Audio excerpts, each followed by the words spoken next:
The act of seeing is realized progressively. At the instance of seeing, light clusters called photons travel from the object to the eye and pass through the eye lens, where they are refracted and focus on the retina at the back of the eye. Here, rays are turned into electrical signals and then transmitted by neurons to the center of vision at the back of the brain.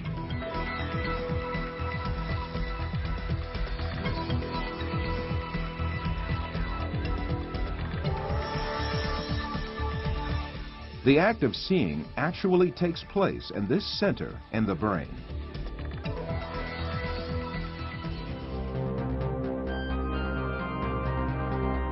All the images we view in our lives and all the events we experience are actually experienced in this tiny and dark place. Both the film you are now watching and the boundless landscape you see when you gaze at the horizon actually fit into this place of a few cubic centimeters.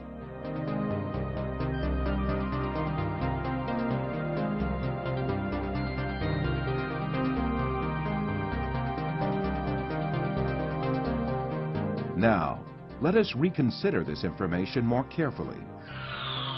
When we say we see, we actually see the effect the rays reaching our eyes form in our brain by being converted into electric signals. When we say we see, we actually observe the electrical signals in our brain.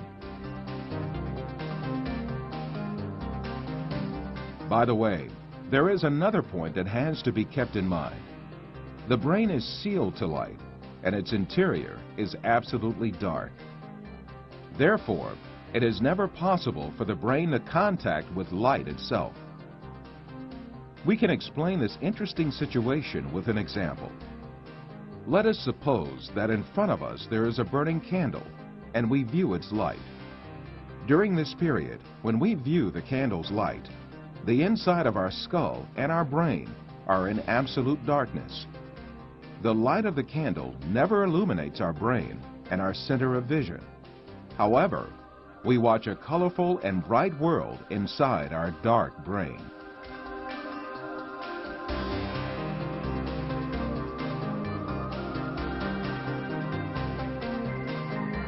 The same situation applies to all our other senses. Sound, touch, taste, and smell are all perceived in the brain as electrical signals.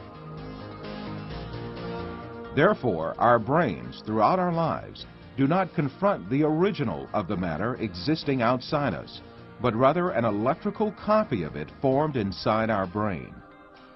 It is at this point that we are misled by assuming these copies are instances of real matter outside us.